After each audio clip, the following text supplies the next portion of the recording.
Hi guys, welcome to my channel. So 20 pounds. Now what can you really get for it in this day and age of sky high price inflation? Really 20 pounds doesn't go too far. So how can a reputed brand like Amazon offer a fully functioning tablet for 20 pounds?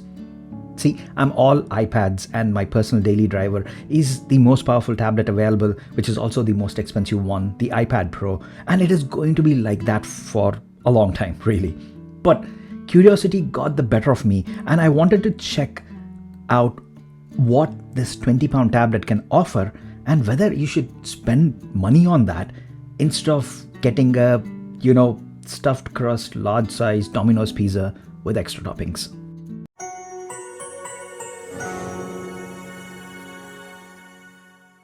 Unboxing first. So you get this pouch kind of a packaging. Let's rip it open. And the tablet, and there is a small box. Inside the box, you get the power adapter and the cable. This is micro USB to USB. So it's not the standard USB or even USB-C. This is micro USB. Then you have the paperwork. Let's check the tablet. I have it here in blue color. It feels nice to touch and it's very light. In the front, yes, you do notice this right away. Huge thick bezels. Let's look around. On the top you have the volume controls, 3.5mm headphone port, plus the microphone and the charging port along with power button. Seems like all the functional ports and buttons are concentrated on the top. On the one side here you have the speaker grill, and to the other side there is a micro SD card expansion slot. So let's power it on and see how long it takes. It didn't take that long, and the good thing about Amazon Alexa devices is that if you have one device active in your house, the new one which you add will get all the settings from there. I didn't even have to enter my Wi-Fi password and this Fire tablet is all set up. It's really super neat implementation by Amazon here.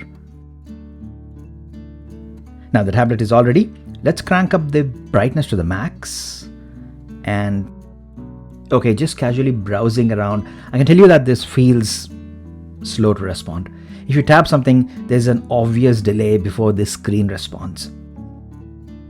Coming from iPad Pro, which uses 120 Hz response rate, this feels like I'm back in the 1990s.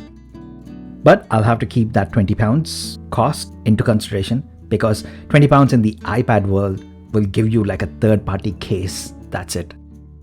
Talking more about the display, it's a 7-inch display with 1024 by 600 resolution at 171 ppi. It's bright enough to be comfortably visible inside, but outside under direct sunlight, there is no chance. So if you're planning to take this onto your beach vacation to read an ebook or something, then I suggest using this under a shade. Now, responsiveness of this display is what you would expect from something which costs this low. If you have played with the Echo Show 5 or 8, the screen responsiveness is similar. You get Amazon's custom modified version of Android OS complete with access to Amazon's version of Android App Store, so the apps are a bit limited. On the homepage, you have access to apps which you can move around or even delete them. The top is where you can see your recent activity.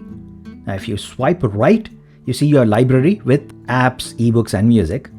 Left from the home screen is where you'd find all your activity along with the recommendations.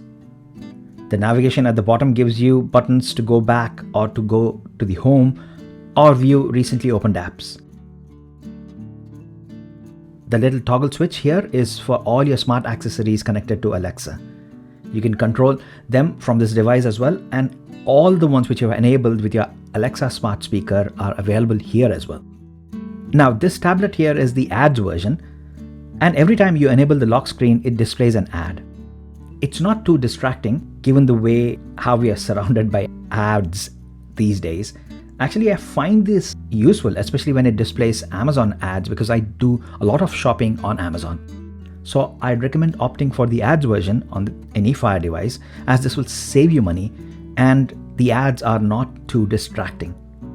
Now you do get Android setting section even though it's customized by Amazon. There are options for security, connectivity, Alexa, battery usage, parental control, accessibility, and more. There is Amazon version of Android App Store, like I mentioned, so you will not find everything that is on the Android store, but yes, it has got a decent selection of apps, games, and streaming services. There is no official YouTube app. Not sure what that is about because the whole operating system is Android, which is made by Google. But there are other third-party YouTube apps, or you can just open YouTube via the Silk web browser. Downloading an app is okay, but do not expect lightning fast speeds. Even loading times for apps, they do take their own sweet time. Now, media consumption is what this tablet is all about, and you do have access to Netflix, Disney Plus, along with few more streaming apps, and of course, Amazon's own Prime Video. Video playback isn't bad, and you can enjoy watching movies on the 7-inch screen here. There's just a single firing speaker, which does get loud enough, but connecting a pair of headphones is a better way to watch your content on this device. This tablet does support Bluetooth, so you can connect wireless earbuds and enjoy that wire-free media consumption. The battery life is average. I watched 1-hour movie from Amazon Prime with screen brightness set to max and the volume level set to about 70%, and by the time the movie finished, the battery level was down to 68% from 100%. Now, Amazon claims up to 7 hours of screen time, which includes surfing the web, watching videos, and listening to music. You can get that, but under optimal settings. Now, screen brightness cranked up to over 70 to 80% is not optimal, so ideally you're looking somewhere between 4 to 5 hours of battery life. And to fully charge this thing also, it takes about 4 hours. There are cameras as well, one on the front and one on the back, and they both are 2 million pixels resolution. Don't know what to say more about it. It's fine for video calls or maybe a quick picture of a document or an ad. Now, ebooks and magazines are the other important strengths of Amazon ecosystem. And unlike Kindle, which has got a black and white e-ink screen, here you can enjoy comics and graphic novels in full color. You just need to put up with the loading times and the screen response delays. Storage-wise, this is 16 gigs.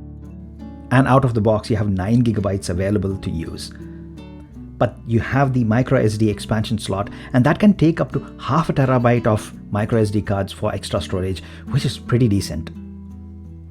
Processor-wise, you are getting a quad-core processor clocking it at 1.3 GHz with 1 gig of RAM.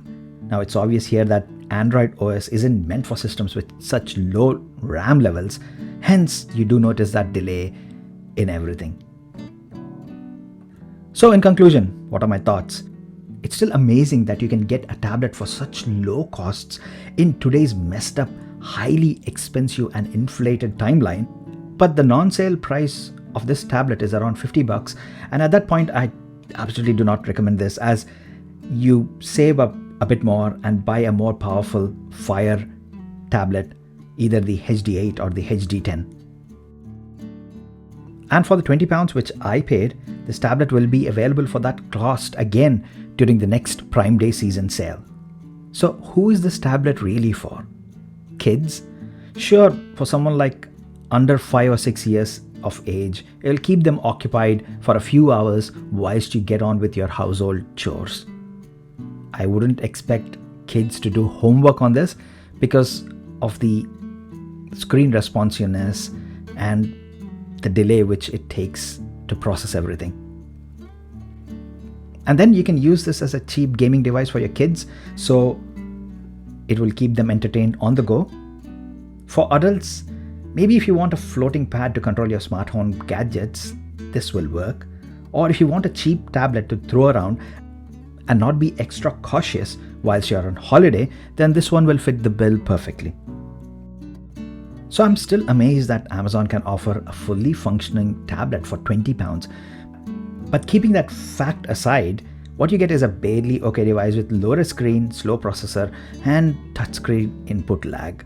So unless your requirement is very basic like I mentioned, you're better off ordering that extra large pizza or save up some more cash and opt for the more powerful entries from Amazon's Fire tablet lineup.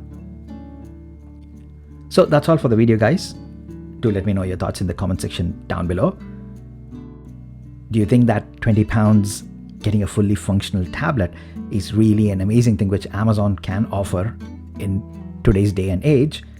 Or do you think that there are too many corners cut with this 20-pound tablet? Do let me know down in the comment section. And if you like this video, please hit the thumbs up button and please subscribe so I can keep making these videos for you. And as always, thanks a lot for staying with me until the end. I'll see you in my next video. Bye for now.